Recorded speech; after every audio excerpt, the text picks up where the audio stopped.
Hello everyone, welcome to this video. We will explore the syllabus of Information Technology subject code 402 class 9th. And if you have to move the class 8 to class 9th and IT is your new subject, so this is video for only you. So let's start this video. First of all अगर बात करें आपके complete syllabus की तो आपका complete syllabus two part में divide है, part A और पार्ट बी। पार्ट ए के अंदर आपका एम्प्लॉय एबिलिटी स्किल्स के बारे में हम बात करेंगे और पार्ट टू के अंदर आपका जो सब्जेक्टिव स्किल्स है उसके बारे में हम डिस्कशन करेंगे।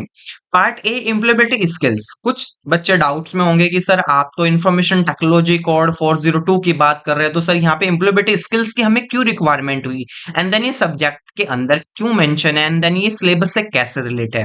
देखिए, हम इंफॉर्मेशन टेक्नोलॉजी ही पढ़ने वाले हैं, सब्जेक्ट कोड आपका 402 ही देखने वाले हैं, कंप्यूटर ही में आगे पढ़ेंगे, बट आपका एम्प्लॉयबिलिटी स्किल्स भी एक पार्ट होने वाला है क्योंकि ये इसी से रिलेट है। वो कैसे रिलेट है उसके बारे में भी डिस्कशन कर लेते हैं। सबसे पहले अगर मैं बात करूं, आप किसी भी ऑर्गेनाइजेशन में इन फ्यूचर चल के आप किसी एमएनसी कंपनी, किसी बड़ी ऑर्गेनाइजेशन के अंदर जब आप काम करते हैं तो आप कुछ इंटरव्यू आपको क्रैक करने होंगे, कुछ मेथोलॉजी आपको यूज करनी होगी, तो उन सभी के बारे में आपको नॉलेज होनी चाहिए। आप एक किसी पर्टिकुलर रिस्पेक्टिव पर्सन से कैसे कम्युनिकेट करेंगे, कौन कौन से कम्युनिकेशंस के मेथड होते हैं, वो सारी चीजें कहीं ना कहीं आपके डेली रूटीन पे इफेक्ट डालती हैं और आपके इंटरव्यू पे भी इफेक्ट डालने वाली है।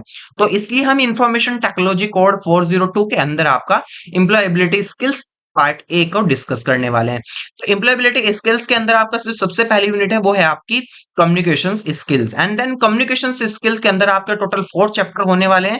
Chapter 1 methods of the communications. वो कौन कौन से मेथड हैं जिससे आप कम्युनिकेशंस कर सकते हैं, लाइक आपका रिटर्न कम्युनिकेशन है, virtual, non verbal, non verbal, वो सारे कम्युनिकेशंस आप यहाँ पे देखने वाले हैं।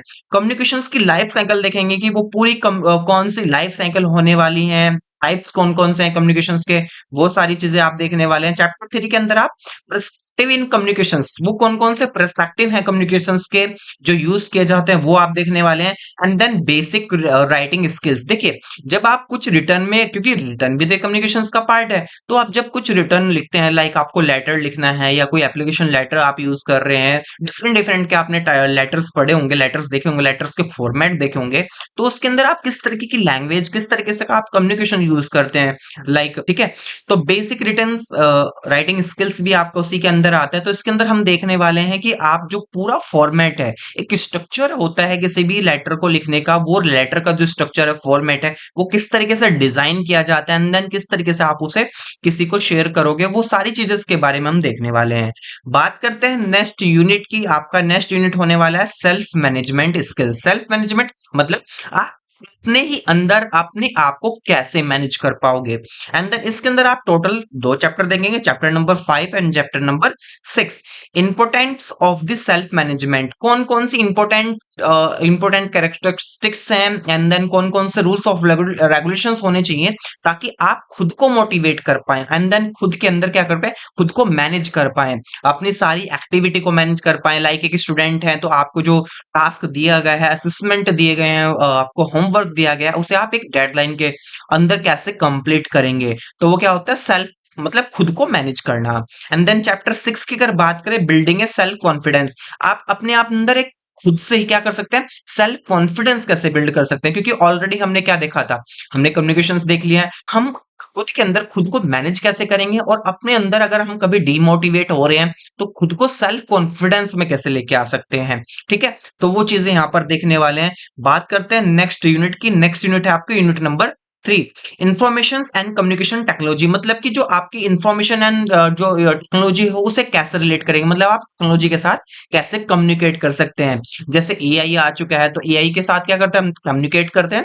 ठीक है, डिफरेंट डिफरेंट टूल्स एआई के हम यूज कर रहे हैं। तो इसके अंदर हम total chapter number 7, chapter number 8, 9, 10, 11, 12, 13, 14, ये टोटल चैप्टर हम देखने वाले हैं, जिसके अंदर सबसे चैप्टर नंबर 7 में हम देखने वाले हैं इंट्रोडक्शन टू आईसीटी। आईसीटी की फुल फॉर्म होती है इंफॉर्मेशन कम्युनिकेशन टेक्नोलॉजी। मतलब जो इंफॉर्मेशन कम्युनिकेशन टेक्नोलॉजी है वो क्या है, किस तरीके से काम करती है, वो सारी चीजें हम यहाँ पे देखने वाले हैं। Component of computer system. कौन कौन से कंप्यूटर के जो कंपोनेंट है जिनसे आप कंप्यूटर को बिल्ड करते हैं, वो कौन कौन से पार्ट होने वाले हैं। उसके बारे में हम देखेंगे। चैप्टर 9 में हम देखने वाले हैं पेरिफेरल डिवाइसेस। वो कौन-कौन से डिवाइस है या कौन-कौन सी एक्सेसरीज है जिनको कंबाइंड करके पूरा कंप्लीट कंप्यूटर डिजाइन किया जाता है। लाइक आपका mouse, printer, different different accessories हम यूज करते हैं, वो सारे पेरिफेरल डिवाइस के अंदर आते हैं।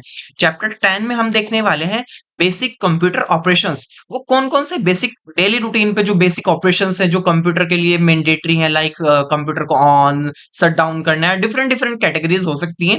वो सारे ऑपरेशंस हम देखने वाले हैं। कंप्यूटर किस तरीके से काम करता है, उसके अंदर की फंक्शनैलिटी किस तरीके से काम करती है, वो सारी चीजें हम कंप्यूटर ऑपरेशंस के अंदर देखेंगे।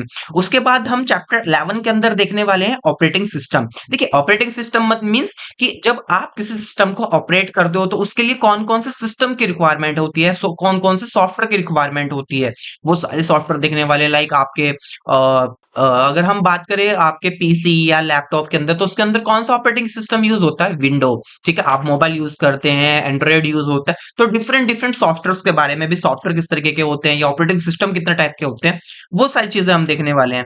चैप्टर 12 के अंदर हम देखने वाले हैं introduction to internet. Introduction internet मतलब कि इंटरनेट के टाइप्स, लैन, वैन, मैन, उसके प्रोटोकॉल्स देखने वाले हैं, टोपोलॉजी हम देखने वाले हैं। ये सारी चीजें हम यहाँ पर पढ़ेंगे। एंड देन चैप्टर 13 के अंदर हम देखने वाले हैं इंट्रोडक्शन टू ईमेल। ईमेल मतलब मीन्स इलेक्ट्रॉनिक मेल। आपने ईमेल देखा होगा, कुछ लोगों ने शायद आप में से अभी तक ईमेल आईडी यूज नहीं की है। ईमेल आईडी कैसे क्रिएट होती है एंड देन किस तरीके से काम करती है, क्योंकि अभी तक हम डेली बेसिस पे किस पे काम करते हैं, व्हाट्सएप, फेसबुक, ट्विटर।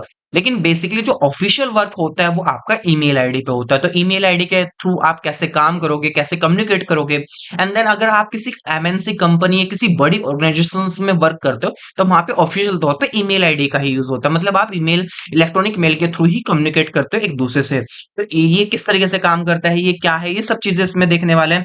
चैप्टर 14 के अंदर हम देखने वाले हैं इंट्रोडक्शन टू सोशल मीडिया। ठीक है, सोशल मीडिया मीन्स की फेसबुक, ट्विटर, इंस्टाग्राम नहीं, ये डिफरेंट डिफरेंट टेक्नोलॉजी के बारे में यहाँ पे बात करेंगे कि किस तरीके से कौन सा सोशल मीडिया को आप यूज कर सकते हो एंड देन उसके एडवांटेज और डिसएडवांटेज क्या है। क्योंकि आपको पता है हर चीज के दो पहलू होते हैं, दो दो टू पार्ट्स में डिवाइड होता है, पॉजिटिव एंड देन नेगेटिव। तो हम यहाँ पे सोशल मीडिया के पॉजिटिव वे भी देखने वाले हैं एंड देन उसके नेगेटिव पॉइंट भी देखने वाले हैं। ठीक है, बात करते हैं आपके यूनिट 4 की, एंट्रोप्रेन्योर स्किल्स। अब ये एंट्रोप्रेन्योर स्किल्स आप क्या करें, देखिए हमने कम्युनिकेशन स्किल देखा कि कम्युनिकेशन स्किल कैसे होता है एंड देन आप खुद को मैनेज कैसे कर सकते हैं, कॉन्फिडेंस कैसे ला सकते हैं। उसके बाद हमने कंप्यूटर के साथ कुछ इंफॉर्मेशन टेक्नोलॉजी को कम्युनिकेट कराने की कोशिश की। अब देखने वाले हैं कि अगर आप खुद का कोई आगे चल के, इन फ्यूचर चल के आप खुद का कोई बिजनेस डेवलप करते हैं या किसी कंपनी में जाते हैं या उस कंपनी को आप अपडेट करने की या डेवलपमेंट के अंदर अगर आप पार्टिसिपेट करते हैं, तो आप कौन कौन सी बिजनेस एक्टिविटी यूज कर सकते हैं। देखिए, इसके अंदर हम देखेंगे टाइप ऑफ बिजनेस एक्टिविटीज। वो कौन कौन सी बिजनेस एक्टिविटीज हैं जो किसी बिजनेस में यूज की जाती हैं। डिफरेंट डिफरेंट लेवल यहाँ पे होते हैं, वो सारे लेवल्स हम यहाँ पे देखने वाले हैं। And then characteristics of the entrepreneurship. वो कौन कौन सी फीचर्स हैं या कैरेक्टरिस्टिक्स हैं एक एंटरप्रेन्योर की जो उसके पास होनी चाहिए। एंटरप्रेन्योर का मतलब होता है कि आप इन फ्यूचर चल के अगर खुद का बिजनेस डेवलप कर रहे हैं, एंटरप्रेन्योर के एंटरप्रेन्योरशिप जो होती है उसी के अंदर आप कैटेगराइज किए जाएंगे। मतलब आप खुद से बिजनेस डेवलप कर रहे हैं तो कौन कौन सी एक्टिविटीज आप वहां पे परफॉर्म करोगे एंड देन कौन कौन सी आपके पास फीचर्स होने चाहिए या किस तरीके से आप एक बिजनेस को डेवलप करते हैं, वो चीजें भी आप यहाँ पे देखने वाले हैं। बात करते हैं आपकी पार्ट ए की। जो आपका पार्ट ए है उसकी लास्ट यूनिट ग्रीन स्किल्स। देखिए, ग्रीन स्किल्स आप कैसे रिलेट करोगे। देखिए, ग्रीन मतलब कि आपका जो इन्वायरमेंट है उसी से आप रिलेट करोगे। आप एक टेक्नोलॉजी को आप एक आप अपने इन्वायरमेंट के साथ कैसे यूज करोगे पैरेलली एंड ताकि आपका जो इन्वायरमेंट है वो भी प्रोटेक्टेड रहे। तो यहाँ पे हम 17 चैप्टर और 18 चैप्टर के अंदर यही देखने वाले हैं। लाइक 17 चैप्टर के हम देखने वाले हैं environment protections and then conversations. मतलब आप इन्वायरमेंट को कैसे प्रोटेक्ट कर सकते हो, कैसे अपने इन्वायरमेंट को आप बचाओगे, टेक्नोलॉजी से सेफ कैसे कर सकते हो। क्योंकि टेक्नोलॉजी एक अच्छी चीज है कि हम यूज कर रहे हैं, बट कहीं ना कहीं उसका ड्रॉबैक भी है, उसके साइड इफेक्ट भी होते हैं। ठीक है, उससे आप कैसे प्रोटेक्ट करोगे अपने एनवायरनमेंट को। And then importance of the green economic. Green economics को आप कैसे रिलेट कर सकते हो, इंपॉर्टेंस क्या क्या है उस चीज की, वो भी यहाँ पे हम देखने वाले हैं। बात करते हैं आपके सब पार्ट बी की। देखिए, पार्ट बी आपका कंप्लीटली सब्जेक्टिव स्किल्स के बारे में। यहाँ पे टोटली हम कंप्यूटर टेक्नोलॉजी के बारे में ही बात करेंगे, क्योंकि अभी अब तक हमने क्या देखे, एम्प्लॉयबिलिटी स्किल्स के बारे में हमने बात की है। अब देखने वाले हम सब्जेक्टिव स्पेसिफिक स्किल्स के बारे में, जिसमें हम सबसे पहले यूनिट 1 देखेंगे। यूनिट 1 है आपका introduction to IT and ITs industry. इसके अंदर हम चैप्टर 1 की बात करेंगे, applications of IT in IT industry, मतलब कि वो कौन कौन से एप्लीकेशंस हैं जो आईटी इंफॉर्मेशन टेक्नोलॉजी में यूज किए जाते हैं, या फिर किसी कंपनी के अंदर किस तरीके के टूल्स यूज किए जाते हैं, कौन से एप्लीकेशन सॉफ्टवेयर यूज किए जाते हैं, कौन से वो बेसिक सॉफ्टवेयर हैं जो यूज किए जाते हैं, वो सारी चीजें हम यहाँ पर देखने वाले हैं। बात करते हैं सेकंड यूनिट की। सेकंड यूनिट के अंदर आप data entry and keyboard skills, keyboarding skills देखेंगे। कीबोर्ड स्किलिंग से रिलेट कर सकते हो आप टाइपिंग, कि आप अपनी टाइपिंग को कैसे इनहेंस कर सकते हैं, कैसे आप अपनी जो टाइपिंग स्पीड है वो बढ़ा सकते हैं। ठीक है, वो सारी चीजें हम यहाँ पर देखने वाले हैं, जिसके अंदर आप चैप्टर 2 और चैप्टर 3 में देखेंगे।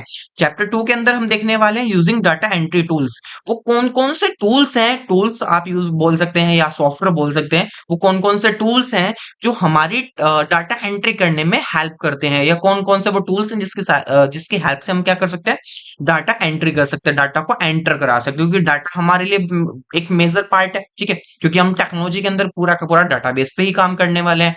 डाटा इंफॉर्मेशन ये सब चीजें कहीं ना कहीं एक दूसरे से रिलेट करती हैं, तो ये चीजें हम देखने वाले हैं। इसके बाद अगर हम चैप्टर 3 की बात करें, जिसके अंदर हम देखने वाले हैं getting start with the typing software. देखें वो कौन कौन से सॉफ्टवेयर है जिसके अंदर क्या कर सकते हो, आप टाइपिंग यूज कर सकते हो। टाइपिंग मास्टर आपने देखा होगा, डिफरेंट डिफरेंट टूल्स यूज किए जाते हैं टाइपिंग इनहेंस करने के लिए। ठीक है, वो सारे सॉफ्टवेयर्स के बारे में हम बात करेंगे। टाइपिंग आप कैसे स्पीड इंक्रीज कर सकते हो, वो कौन सी की है या फिर वो मेथड्स हैं या शॉर्टकट की हैं जिससे आप टाइपिंग स्पीड इंक्रीज कर सकते हैं, वो सारी चीजें हम यहाँ पर देखने वाले हैं। बात करते हैं नेक्स्ट यूनिट की। नेक्स्ट यूनिट है आपकी यूनिट 3, जिसके अंदर हम देखने वाले हैं डिजिटल डॉक्यूमेंटेशन। देखिए डॉक्यूमेंटेशन मतलब कोई भी डॉक्यूमेंट आप क्रिएट कर रहे हो, लेकिन वो डिजिटली आप कैसे बनाओगे। तो डिजिटली डॉक्यूमेंट्स क्रिएट करने के लिए हम यूज करते हैं वर्ड प्रोसेस कुछ सॉफ्टवेयर, जिसमें हम क्या कर सकते हैं, डॉक्यूमेंट्स को क्रिएट कर सकते हैं। लाइक आपने अगर आपको याद हो तो आपने वर्ड पैड आपने यूज किया होगा, या आपने लिब्रा ऑफिस राइटर यूज किया होगा, different different note pad, word pad, ये सारे जो सॉफ्टवेयर होते हैं किस कैसे काम करते हैं, वर्ड प्रोसेसर सॉफ्टवेयर के अंदर काम करते हैं। इसके अंदर आप क्या कर सकते हो, कोई भी एक डॉक्यूमेंट्स क्रिएट कर सकते हो। तो आप डिजिटल डॉक्यूमेंट्स क्रिएट करने के लिए हम यहाँ पे टोटल आपकी chapter 4, chapter 5, chapter 6, chapter 7, chapter 8 और चैप्टर 9 देखने वाले हैं। चैप्टर 4 के अंदर हम देखेंगे creating a documents using word process, मतलब वो कौन सा सॉफ्टवेयर जिसके थ्रू हम क्या कर सकते हैं, ना कोई भी डॉक्यूमेंट्स क्रिएट कर सकते हैं। एंड देन चैप्टर 5 के अंदर देखेंगे एडिटिंग टेक्स्ट इन राइटर, मतलब आप क्या कर सकते हैं, कैसे एडिट कर सकते हैं टेक्स्ट को, वो सब देखने वाले। चैप्टर 6 के अंदर देखेंगे फॉर्मेटिंग ए डॉक्यूमेंट्स, आप एक डॉक्यूमेंट्स को प्रॉपर फॉर्मेट कैसे दे सकते हो, मतलब कि अगर आपको कोई बुक्स बुक्स के लिए आपको यूज करना है, या आपको कोई ब्लॉग लिखना है, या आपको कोई लेटर लिखना है, तो एक प्रॉपर एक फॉर्मेट होता है ना, तो उस फॉर्मेट में अपने डॉक्यूमेंट्स को आप कैसे राइट करोगे, या किस तरीके से अरेंज करोगे या फॉर्मेटिंग करोगे। ठीक है, तो वो सारी चीजें हम चैप्टर 6 के अंदर देखने वाले हैं। चैप्टर 7 में हम देखने वाले हैं क्रिएटिंग एंड यूजिंग टेबल्स। कई बार हमें डॉक्यूमेंट्स के अंदर टेबल भी क्रिएट करनी पड़ती है, लाइक आपको रो और कॉलम्स में अगर डाटा फिल करना है तो हमें टेबल्स की यूज होगी। तो आप टेबल्स कैसे क्रिएट कर सकते हो, वो सारी चीजें देखिए। आपकी बुक्स के अगर फ्रंट पेज पे आप जाओगे तो वहां पे क्या होता है, बुक्स के फर्स्ट पेज पे, सॉरी फ्रंट पेज पे नहीं, फर्स्ट पेज पे, तो वहां पे इंडेक्सिंग मिलेगा आपको। तो इंडेक्सिंग आपने देखा होगा तो टेबल फॉर्मेट में होता है, तो इस तरीके का इंडेक्स आप कैसे क्रिएट कर सकते हो, तो उसके लिए आप चैप्टर 7 में देखने वाले हैं। चैप्टर 8 में हम देखेंगे प्रिंटिंग ए डॉक्यूमेंट्स। अब आपने डॉक्यूमेंट्स को कैसे प्रिंट कर सकते हो, लाइक आपने कोई लेटर लिखा है या आपने कोई लेटर राइट किया है, तो उसको आपको प्रिंट करना है ना, हार्ड कॉपी में सबमिट करना होगा। देन कोई एप्लीकेशन आपने लिखी है या एडमिट कार्ड हो सकता है आपका, डिफरेंट डिफरेंट आपके डॉक्यूमेंट्स हो सकते हैं, तो आपको कैसे प्रिंट करने हैं, उनका प्रिंटिंग जो मेथड है वो कैसे होगा, वो सारी चीजें हम चैप्टर 8 के अंदर देखने वाले हैं। बात करते हैं chapter number 9, mail merge in writer. देखिए मेल मर्ज एक मोस्ट मोस्ट इंपोर्टेंट टॉपिक है, मोस्ट चैप्टर इंपोर्टेंट है, क्योंकि इससे आपका 9th या 10th में क्वेश्चंस पूछे ही पूछे जाते हैं, तो ये चैप्टर मोस्ट इंपोर्टेंट है, इससे क्वेश्चन आने ही वाला है। तो मेल मर्ज इन राइटर, आप एक मेल मर्ज मेथड होता है कि आप मल्टीपल्स लोगों को एक सिंगल कमांड के थ्रू कोई लेटर या कोई एसएमएस या इंफॉर्मेशन कैसे शेयर कर सकते हो। ठीक है, तो वहां पे हम क्या यूज करते हैं, मेल मर्ज। बात करते हैं यूनिट नंबर 4 की इलेक्ट्रॉनिक स्प्रेडशीट। देखिए स्प्रेडशीट को अगर रिलेट करें तो जो स्प्रेडशीट होती है वो होती है आपकी रॉ और कॉलम से मिलकर जो एक टेबल क्रिएट होती है वो आपकी क्या होती है स्प्रेडशीट। और स्प्रेडशीट के अंदर हम क्या करते हैं अपने डाटा एंटर करते हैं। लाइक हमें क्या करना है, जैसे मान लीजिए आप एक स्टूडेंट है या आप एक टीचर है तो हमें क्या करना होगा, स्टूडेंट्स की डिटेल्स एंटर करानी होगी, लाइक उसका name, father name, mother name, address, उसके सब्जेक्ट के mark, Hindi, English, physics, chemistry, biology and then computer science. तो ये सारी चीजों की अगर मुझे एक टेबल के फॉर्मेट में फिल करना है तो उसके लिए हम यूज करते हैं इलेक्ट्रॉनिक स्प्रेडशीट, और वो कुछ इस तरीके से आपको शो होगी। तो यहाँ पर हम यूज करने वाले जिसके अंदर हम चैप्टर 10 के अंदर देखेंगे क्रिएट ए स्प्रेडशीट। आप एक स्प्रेडशीट कैसे क्रिएट कर सकते हैं, कैसे बना सकते हैं, वो सारी चीजें हम यहाँ पर देखने वाले हैं। चैप्टर 11 के अंदर हम देखने वाले हैं editing data in A spreadsheet. Conditions में, कुछ सिचुएशंस में हमें डाटा को अपडेट करना पड़ता है, लाइक आपको अपने मार्क्स अपडेट कराने होंगे, या हो सकता है आपकी अटेंडेंस या स्टूडेंट्स की बहुत मल्टीपल डिटेल्स हमें कई बार अपडेट करनी होती हैं। तो वो सारी चीजें आप कैसे एडिट कर सकते हैं, चेंजेस कर सकते हैं, और चैप्टर नंबर 11 के अंदर हम देखने वाले हैं। चैप्टर 12 के अंदर हम देखेंगे formatting data in A spreadsheet. आप एक डाटा को कैसे फॉर्मेट कर सकते हो, कैसे डिजाइन कर सकते हो। लाइक यहाँ पे हमने कुछ फॉर्मेटिंग की है कि हमने यहाँ पे थोड़ा सा कलर कर दिया है, बैकग्राउंड कलर यूज किया है, एंड देन यहाँ पे हाईलाइटिंग यूज किया है, डिफरेंट डिफरेंट आइकन्स यूज किए हैं। तो ये सारी चीजें आती हैं आपकी फॉर्मेटिंग डाटा स्प्रेडशीट की, आप एक डाटा को कैसे फॉर्मेट कर सकते हो। चैप्टर 13 के अंदर हम देखने वाले हैं सेल रेफरेंसिंग। अभी सेल रेफरेंसिंग क्या होता है, देखिए कॉलम और रो से मिलकर आप एक टेबल क्रिएट करते हो, लेकिन उसके अंदर जो ये रेक्टेंगल सिंगल बॉक्स होता है इसी को बोलते हैं सेल। क्योंकि कई सारे सेल मिलके एक कॉलम क्रिएट करती हैं, देन कई सारे कॉलम मिलके एक आपके रो क्रिएट करते हैं। तो इसी तरीके से रो और कॉलम से मिलके क्या बनता है आपका पूरी की पूरी एक स्प्रेडशीट क्रिएट होती है। तो सेल रेफरेंसिंग भी हम देखने वाले हैं। चैप्टर नंबर 14 के अंदर हम देखेंगे इंट्रोडक्शन टू चार्ट। अब ये चार्ट क्या होता है, representation of the data in A graphic form, मतलब कि आप अपने डाटा को कैसे ग्राफिक्स के फॉर्म में या इमेजेस के फॉर्म में कैसे रिप्रेजेंट कर सकते हैं। आप डिफरेंट डिफरेंट टाइप के चार्ट्स देखेंगे, like pie chart, column chart, line chart, multi line chart, 3D chart, 2D chart, different different type के हम चार्ट्स देखने वाले हैं। तो ये सारी चीजें भी हम यहाँ कवर करेंगे। बात करते हैं आपकी फिफ्थ यूनिट जिसके अंदर आपके डिजिटल प्रेजेंटेशंस की हम बात करें। तो डिजिटल प्रेजेंटेशंस मतलब कि अभी तक हमने सारी चीजें देख ली, डॉक्यूमेंट्स कैसे क्रिएट होता है, स्प्रेडशीट हम कैसे बनाते हैं, डाटा हम कैसे एंटर करते थे। बट अब हम देखेंगे कि आप उस डाटा को, अगर मान लीजिए आपका कोई ऑर्गेनाइजेशन है, आप किसी कंपनी के अंदर काम कर रहे हैं, तो अगर आपको अपनी कंपनी की कोई डिटेल शो करानी है, किसी को समझाना है, किसी को बताना है, लाइक मैं आपको क्या कर रहा हूँ, अभी कुछ चीजें समझा रहा हूँ ना, कुछ बता पा रहा हूँ कि आपका सिलेबस किस तरीके से है। अगर मैं यहाँ पे पूरी की पूरी आपके सामने एक पूरा इंडेक्स, पूरी बुक्स अगर सामने रख दूं तो शायद आप वो चीजें ना रिलेट कर पाओ। तो हमने क्या किया, कुछ कीवर्ड पॉइंट उठा के रिप्रेजेंटेशन, एक ग्राफिक्स, इमेजेस, डिफरेंट डिफरेंट चीजों का यूज करके एक पीपीटी तैयार की है, पावर पॉइंट प्रेजेंटेशन, ठीक है। उसी को यूज बनाने के लिए हम यूज करते हैं डिजिटल प्रेजेंटेशंस। डिजिटल प्रेजेंटेशंस मतलब कुछ इस तरीके से आपका शो होगा जिसमें आप ग्राफिक्स यूज करोगे, आप सिंबल्स यूज करेंगे, आप इमेजेस यूज करेंगे, डिफरेंट डिफरेंट टाइप की चीजें यूज करेंगे।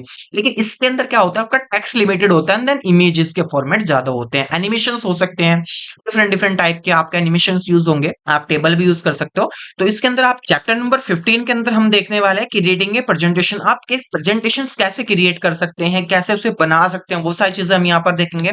चैप्टर 16 के अंदर हम देखने वाले हैं getting started with open office Impress. जो आपका ओपन ऑफिस इंप्रेस सॉफ्टवेयर है उसके अंदर आप कैसे उसको स्टार्ट कर सकते हैं, एंड देन उसके अंदर इंप्रेस टूल्स को आप कैसे यूज कर सकते हैं, वो सब चीजें हम यहाँ पर देखने वाले हैं।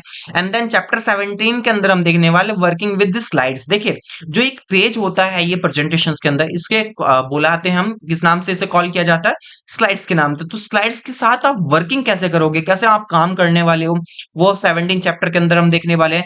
चैप्टर 18 के अंदर अंदर देखने वाले हैं formatting text and applying animations. मतलब आप एक टेक्स्ट को कैसे फॉर्मेट करोगे, कैसे डिजाइन करोगे, उसके अंदर एनिमेशंस कैसे क्रिएट करोगे, एंड देन कैसे आप एनिमेशंस लगाओगे, वो सब चीजें हम यहाँ पर देखने वाले हैं। एंड देन चैप्टर 19 के अंदर हम देखने वाले हैं वर्किंग विद द टेबल्स। आप टेबल्स के साथ कैसे काम कर सकते हो। ये हो सकता है आपको कोई डाटा फॉर्मेट क्रिएट करके प्रेजेंटेशंस के अंदर आपको शो कराना है, इंप्रेस के अंदर शो कराना है, तो उसके लिए आप टेबल यूज करोगे। तो टेबल कैसे आप वर्किंग कराओगे इंप्रेस के साथ या प्रेजेंटेशंस के साथ, वो हम यहाँ पर देखने वाले हैं। चैप्टर 20 के अंदर देखेंगे inserting and formatting image in presentation. आप एक इमेज को कैसे फॉर्मेट कर सकते हो, कैसे डिजाइन कर सकते हो एंड देन कैसे इंसर्ट करा सकते हो प्रेजेंटेशंस के अंदर, वो यहाँ पर देखने वाले हैं। चैप्टर 21 के अंदर हम देखने वाले हैं वर्किंग विद स्लाइड्स मास्टर। देखिए यहाँ पे एक स्लाइड मास्टर भी क्रिएट किया जाता है, वो कैसे करेगा वो हम आगे की वीडियोस में देख लेंगे। लेकिन अभी की बात करें कि स्लाइड मास्टर आप कैसे क्रिएट करोगे, बाय डिफॉल्ट जो होगा वो कैसे क्रिएट किया जाएगा वो भी हम यहाँ पर। सो अब हम बात करने वाले हैं कि आपका जो पार्ट ए है एम्प्लॉयबिलिटी स्किल्स है, आपके कितने मार्क्स के क्वेश्चन आपसे पूछे जा सकते हैं। देखिए एम्प्लॉयबिलिटी स्किल्स से आपके टोटल जो क्वेश्चन पूछे जाएंगे वो 10 मार्क्स के आपसे क्वेश्चन पूछे जाने वाले हैं। ठीक है, आपको देख लेना, प्रैक्टिकल होवर नहीं है यहाँ पे, सॉरी, यहाँ पे आपके मार्क्स होंगे। ठीक है, तो टोटल मार्क्स आपसे पूछे जा सकते हैं 10। इनका सीक्वेंस कुछ भी हो सकता है, यहाँ पे मैंने नॉर्मली लिखा है। ठीक है, आपका सीक्वेंस चेंज भी हो सकता है, लेकिन टोटल जो नंबर ऑफ क्वेश्चंस है वो आपसे कितने पूछे जाएंगे, 10 मार्क्स के आपसे क्वेश्चन पूछे जाएंगे पार्ट ए के अंदर। अगर बात करें पार्ट बी जो आपका सब्जेक्टिव स्पेसिफिक स्किल्स है, सब्जेक्टिव स्पेसिफिक स्किल्स के अंदर आपके टोटल 40 नंबर का आपका आने वाला है। 40 नंबर के मार्क्स से आपसे क्वेश्चन पूछे जाएंगे, तो ये भी आपको देख लेना है। ठीक है, जिसमें आपके unit 1, unit 2, unit 3, unit 4, unit 5 every unit से कुछ ना कुछ क्वेश्चंस आपसे आएंगे और टोटल 40 मार्क्स का होने वाला है। मतलब 50 मार्क्स का आपका सब्जेक्टिव क्या होने वाला, एग्जाम होने वाले हैं। लेकिन टोटल तो आपका 100 का होता है, तो बाकी के जो 50 मार्क्स है वो आपके टीचर्स के हाथ में होने वाले हैं, जिसमें आपका practical examination, written test, viva जो होंगे वो सब चीजें आपके, आपको जो सब्जेक्टिव टीचर है उसके हाथ में होने वाली है। तो आपको क्या करना है, अपने सब्जेक्ट जो टीचर्स है उससे भी थोड़ा सा ठीक तरीके से, मतलब आपको कम्युनिकेट करना है, मतलब रूडली नहीं बात करनी है, वो सारी चीजें देखनी है। ठीक है, जिसमें अगर हम बात करें डिटेल्स में, तो आपका जो प्रैक्टिकल वर्क है जिसके अंदर प्रैक्टिकल एग्जाम आपका 15 मार्क्स का होगा, रिटर्न टेस्ट आपका 10 मार्क्स का होगा एंड देन वाइवा आपका 10 मार्क्स का होगा। ठीक है, तो टोटल आपका 30 मार्क्स का आपका प्रैक्टिकल वर्क होने वाला है। फिर आप बात करते हैं प्रोजेक्ट वर्क की। ठीक है, तो प्रोजेक्ट वर्क के अंदर आपकी प्रोजेक्ट फाइल होगी, स्टूडेंट पोर्टफोलियो होगा, वो आपका 10 मार्क्स का होने वाला है एंड देन इसके अंदर भी वाइवा वो होगा आपका 5 मार्क्स का। तो टोटल ऑफ ये कितने का होगा, प्रोजेक्ट आपका होगा 15। तो practical and then project files को मिला के आपका टोटल 50 मार्क्स का होने वाला है। तो 50 मार्क्स आपके सब्जेक्टिव के part A and then part B के एंड देन 50 आपके प्रैक्टिकल एंड देन प्रोजेक्ट्स के। तो आपको याद रखना है, और लगातार वीडियोस आती रहेंगी, हम जल्दी क्लासेस भी स्टार्ट करने वाले, तो प्लीज हमारे यूट्यूब चैनल को सब्सक्राइब कर ले और इसी तरह की इन्फॉर्मेशन वीडियोस पाने के लिए बेल आइकन को जरूर प्रेस करें। वीडियो अच्छा लगा तो लाइक जरूर करें और कमेंट करके बताएं कि अभी आप किस क्लास में हैं और किस क्लास के आपको वीडियोस चाहिए।